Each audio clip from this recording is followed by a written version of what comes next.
Assalamualaikum warahmatullahi wabarakatuh. Terima kasih Anda tentunya kembali bersama channel Bang Kumis Berbagi Media Sorot Desa Indonesia.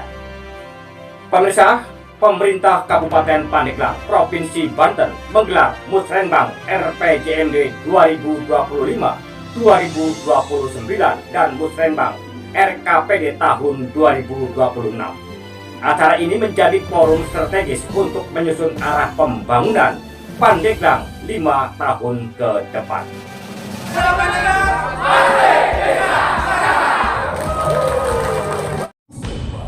RPJMD Kabupaten Pandeglang tahun 2025-2029 mempersembahkan Musyawarah Perencanaan Pembangunan atau Musrenbang dan Rencana Pembangunan Jangka Menengah Daerah atau RPJMD tahun 2025-2029 mengusung 8 program unggulan Dewi Iing yang dikenal dengan sebutan Asta Cita Pandeglang.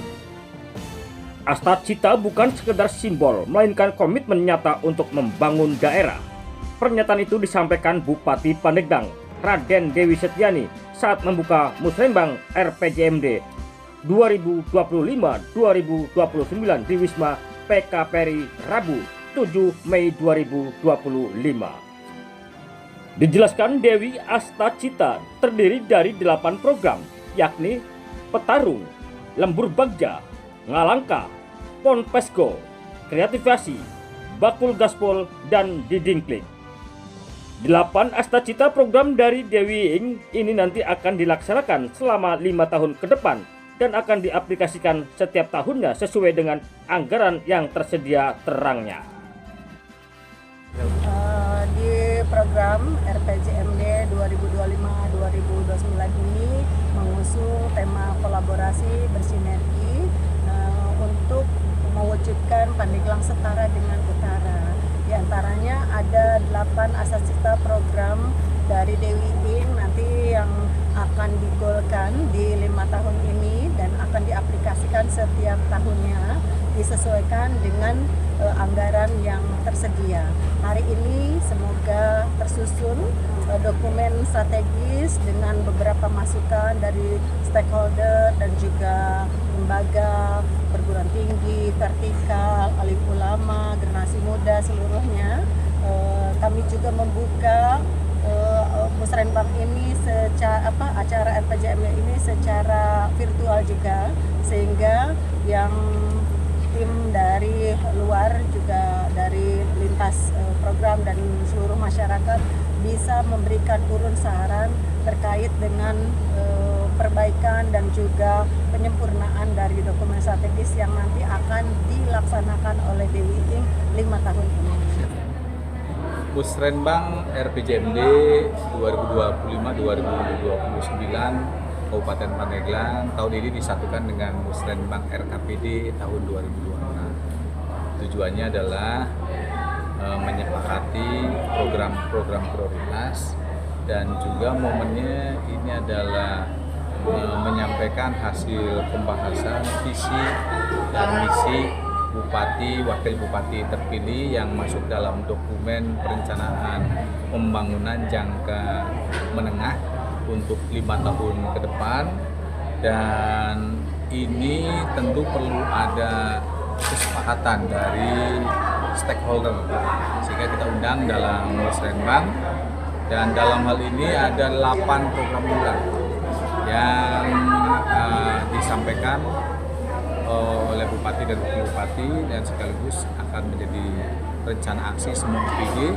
yang akan masuk di dokumen RPJMD, RKPD dan juga Rensta dan Renja perangkat daerah. Dari 8 program itu apa aja sih? Yang pertama sesuai dengan isu di Kabupaten Pandeglang adalah petarung. Petarung itu berkaitan dengan infrastruktur strategis kabupaten. Yang keduanya berkaitan dengan kesehatan, namanya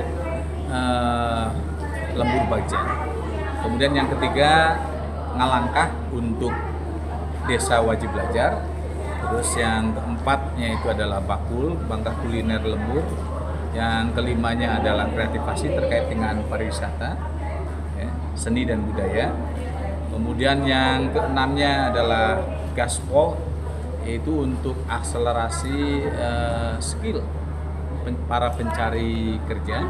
Nah, yang ketujuhnya kita dorong juga Ponpes Pro, yaitu pemberdayaan UMKM Pondok Pesantren. Dan yang terakhirnya adalah Didingklik, Dewi Ingklik, singkatannya sebenarnya. Tapi isinya adalah platform digital integrasi pelayanan publik. Dari 8 program itu yang akan lebih utama yang mana, Pak? Petarung. Karena ini menjadi kebutuhan masyarakat saat ini. Kita jalan Kabupaten Batam itu baru 62,8%, berarti masih 37,2%. Nah, ini akan menjadi prioritas utama Kabupaten Pandeglang sesuai dengan proyeksi pendapatan dan belanja.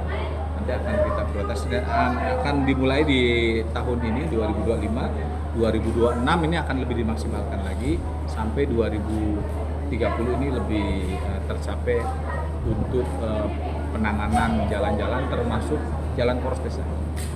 Ya. Nah, untuk kegiatan yang sudah direncanakan pada tahun 2024 yang sudah memenangkan tender beberapa titik, untuk apakah memang betul tahun ini tidak bisa direalisasikan, Pak? Ya, terkait dengan pekerjaan 2025 yang tadi sebenarnya, ya, dari perencanaan yang diinput di 2024 itu memang di tahun ini kita terkena efisiensi melalui Impres nomor 1 2025, tapi sedang kami terus berupaya dengan pusat untuk dapat dibuka kembali anggaran, ya, khusus untuk prioritas infrastruktur.